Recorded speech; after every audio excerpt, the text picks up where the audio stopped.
Thank you for joining us as we discuss ideas on how to make online discussion meaningful and support students deepening understanding of our content. My name is Mary Grace. I'm the Executive Director of Partnerships for Literacy and Learning, and today I'm joined by Melanie Stultz-Backus. Hi, I'm a literacy consultant for Partnerships for Literacy and Learning. In today's presentation, we wanted to share with you some ideas about the value and importance of discussion, making the most of online discussion, and assessing student discussion.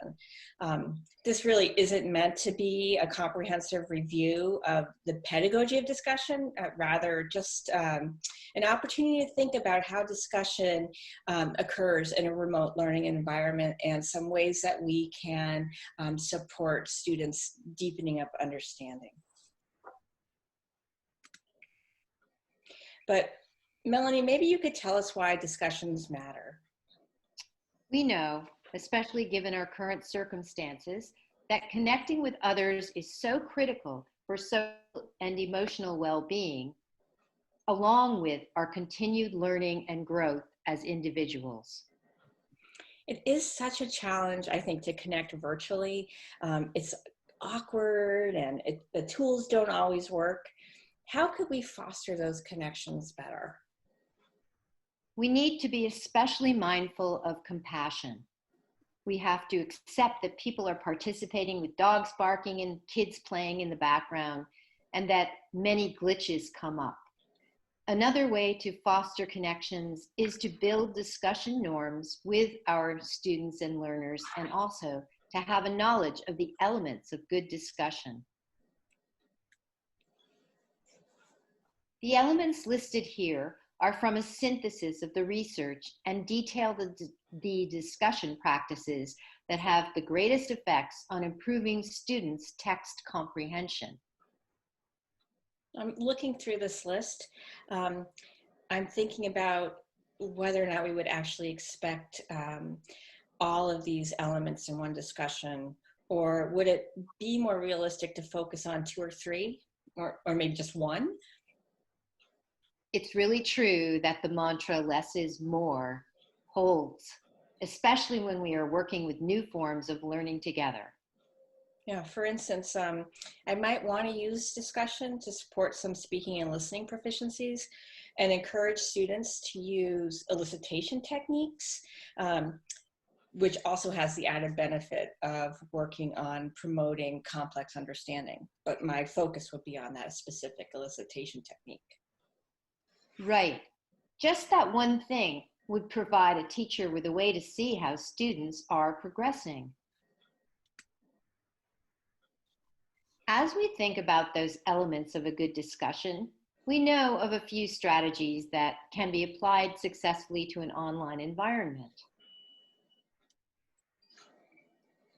Before you select a specific strategy or approach, we need to think about the following. First, and most importantly, what are you looking to accomplish with this discussion? Given the online environment, consider the breadth of the expectation. Is it really achievable given what you know about the platform limitations and, more importantly, who your students are? Perhaps consider focusing on 1 or 2 elements of a good discussion. We certainly don't need a lot of balls in the air.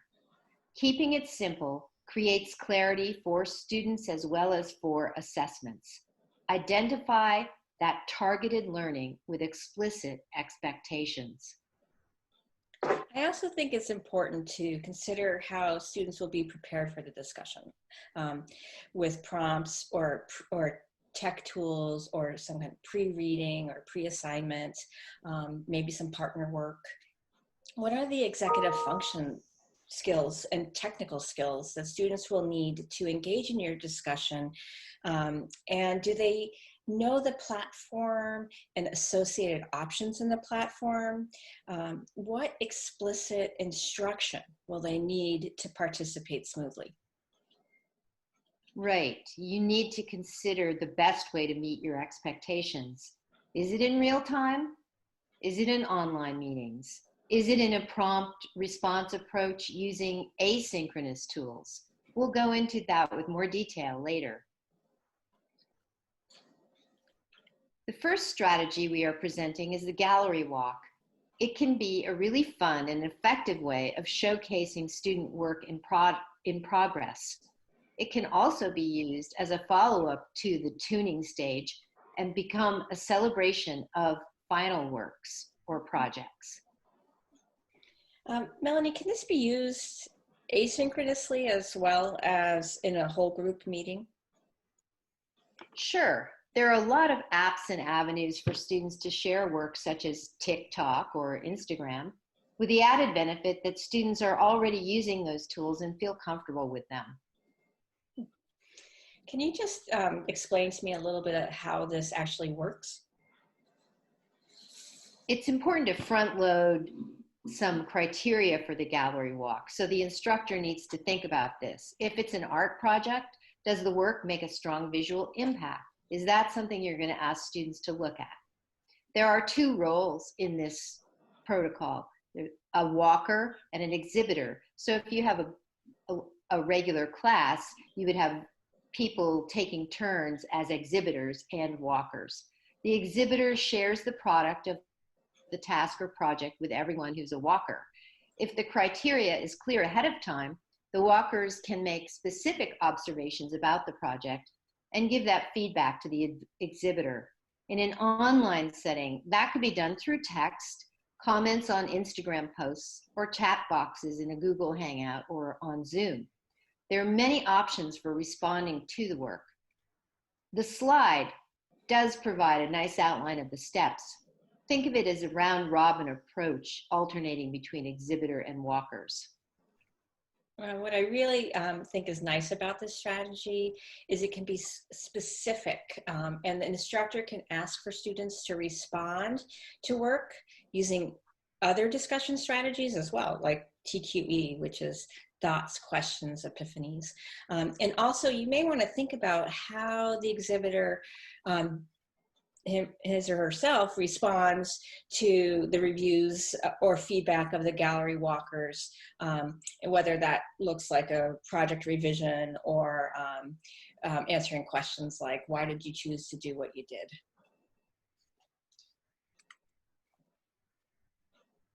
Our next strategy is Socratic Circles, which is a classic and age-old technique you may already be familiar with and may already be using. The key is how can you adapt it to an online setting? I know this strategy pretty well, being an English major, but how do you see it being used virtually? Would it be synchronous or asynchronous? It's typically open-ended with the goal of getting students to lead, but because we're doing remote learning, making it effective means you must have clear prompts and questions to get the discussion going. And it's possible that you could use postings rather than a group meeting forum. However, the intent of the strategy is to push the topic to a new place and to bend the perspectives of the collaborative group. Its power comes through in the immediate responses and the interaction of thinkers in the moment. So it's really more ideal as a synchronous activity. And I can imagine that with some groups, that would be challenging to get them engaged and responding in a synchronous way online.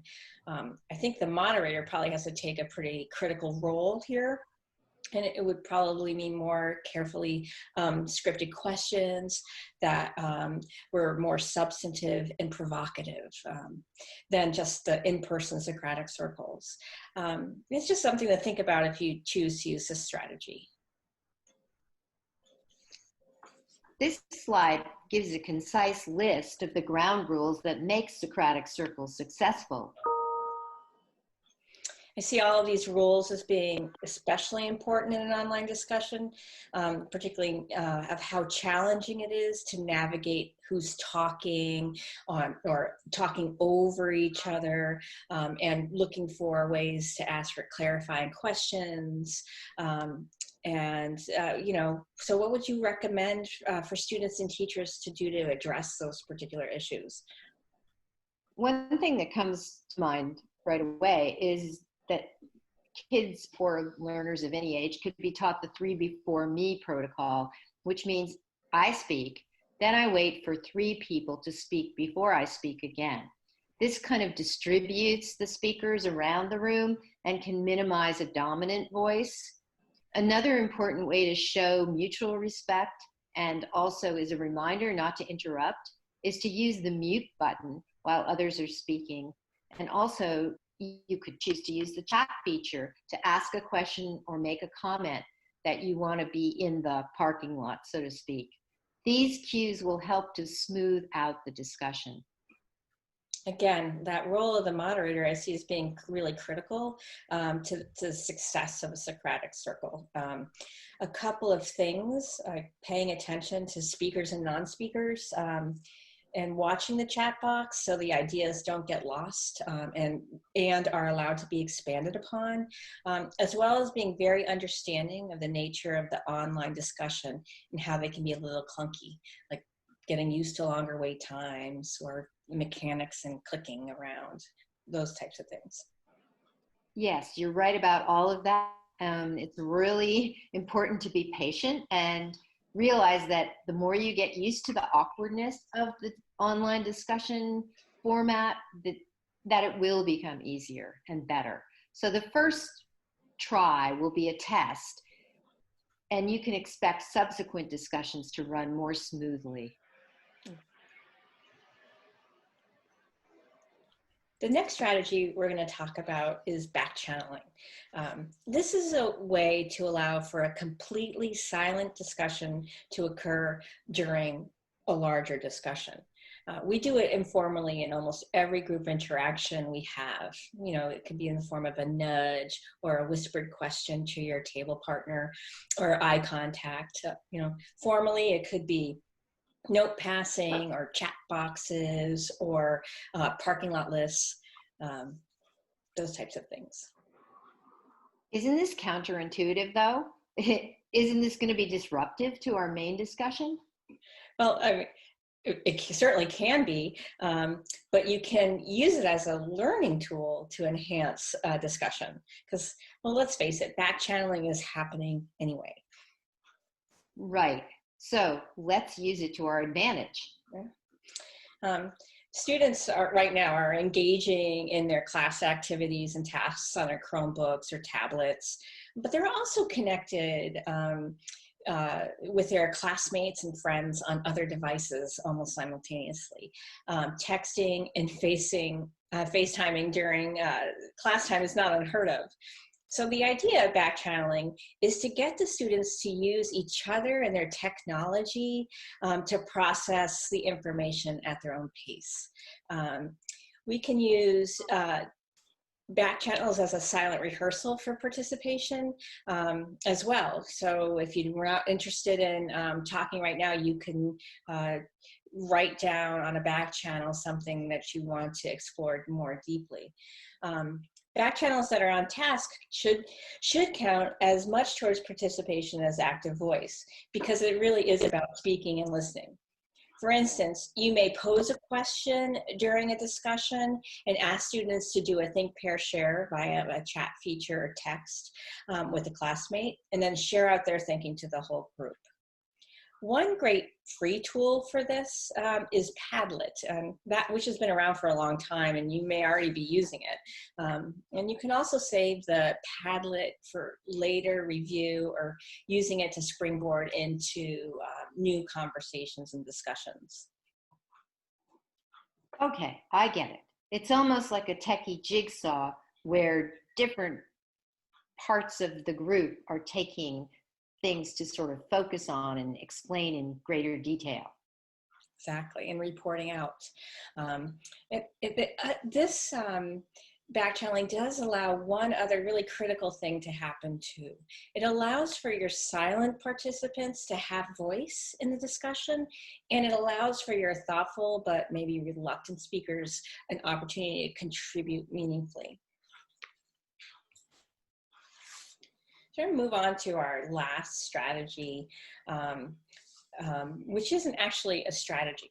It's an approach. This idea of asynchronous online discussions. This is actually what we mean by asynchronous is that students are participating at their own time versus all together all at once. So, is this really similar in many respects to earlier versions when kids were assigned to post on blogs or other platforms like that? Yeah, it is actually, but I think we can grow it up a bit with the variety of tools and apps at our disposal right now. For instance, a teacher can pose a prompt or assign a project, and students could submit their responses via a TikTok video or a Twitter post or an Instagram story. These videos or responses could be compiled and shared out on on your Google Classroom, and then again have students come in and respond to them. Great, because all of these choices provide added nimbleness and creativity to what digital natives are already doing. Exactly. My daughter uses TikTok incessantly, and for her, it's a form of play. And I think she would be way more engaged in a discussion if she was able to use those forms of play that are her native milieu. For instance, like Twitter.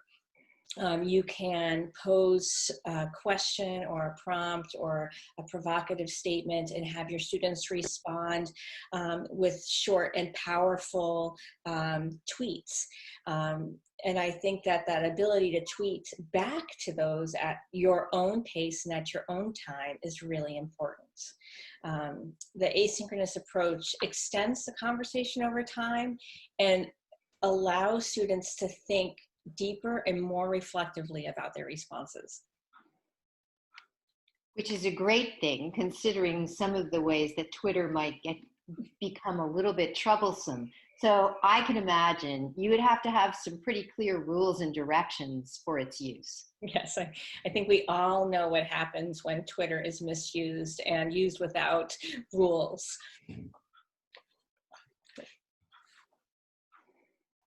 Now, we'd just like to say a few things about how we assess online discussions. What's important? What do we want to get from the discussion? And imagine that there are really two things you want to think about in an online discussion. Are students participating? And how are they showing their evidence of understanding? Right. And there has to be a comfortable match between what you expect them to be able to do and what you are assessing them on. You don't want to tackle too much at one time. I know, particularly considering that online discussions are probably a new culture for most classrooms, and lots of different ways to have these conversations, lots of different platforms. So really, I think the question is, what does a good online discussion look like? And I would answer that it looks like any other good discussion. We have plumbed through a number of resources, including Ellen Oliver Keene's book, Engaging Children, Igniting a Drive for Deeper Learning, and came up with these learner traits that we want to emphasize with you. Learners express a range of ideas about the topic. They explore new ideas and points of view through questions. Learners cite credible sources. They adopt a stance or position and support it. Learners demonstrate a desire to know more through deeper questioning. And perhaps most importantly, learners want to keep talking to each other about the topic. These just sum up what an active speaker and listener does during an intellectually stimulating discussion. We really want students to be immersed in their learning and to deepen their understanding. That's why it's so important to keep in mind the ideas on this slide. So assessment should be really tailored to your classroom and expectations for online learning. Always that mantra of less is more. Select the essential skills to highlight for each discussion and focus on assessing those. The complexity of assessment tools shouldn't be a barrier. Simplify simplify what you're looking at and what you're looking for. And then use the data you collect to support your students and adapt your online instruction.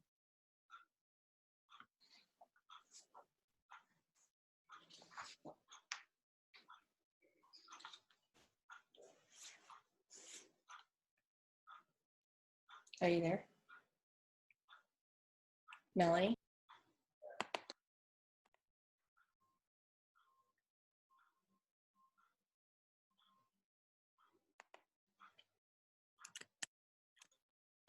That's why it's so important to keep in mind the ideas on this slide. So here's what we're encouraging you to keep in mind. Assessments are tailored to your classroom and expectations for online learning.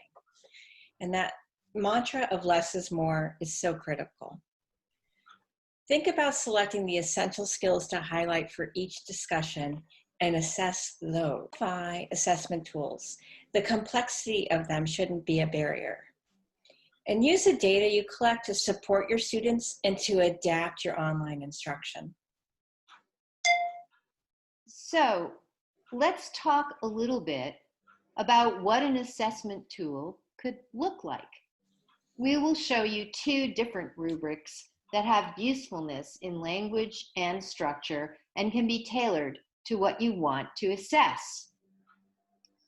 This check brick can be used formally or informally for individual students or for a whole class. I paraphrase the anchor standard from the Common Core for comprehension and collaboration in the speaking and listening standards, and am using them as criteria for assessing discussions. I really like this layout. It allows for so much flexibility. You can assess just one of those criteria or two, and that you get data about students as well as the entire discussion. The combination of a checklist and a rubric is easy to manage and gives you immediate feedback so you can make decisions about your next discussion. The rubric on this slide is chock full of many criteria that would be good ones for having students self-assess. The highlighted rows may reflect two dimensions that are prime in this assessment, but certainly you could choose just one row to assess, or mix and match as you please, or introduce the parts of the assessment to students in stages. And for those of you who are working on building proficiencies in speaking and listening, this may be very helpful as a model for monitoring your students' progress. This could be used as a student self-assessment multiple times throughout the year. And it could be used as a basis for a conference with a student as well. Just a reminder that what we choose to assess is what we prioritize and emphasize in our instruction. So here are some key takeaways we want to leave you with. Discussion can happen in a lot of different ways in an online environment, but ultimately it's about deepening understanding. Keeping it simple is really critical. Expectations, instruction, and assessment match. And lastly, we want to acknowledge that the impact the new learning environment and new culture of your classroom can have on this discussion. We really hope this has been helpful to you as you think about incorporating online discussion into your instructor and your classroom culture. Thank you so much for joining us. We love discussing discussion with you. If you have questions or want more information or access to the resources we have shared, please just give us a little email nudge. Thanks again. Thanks again.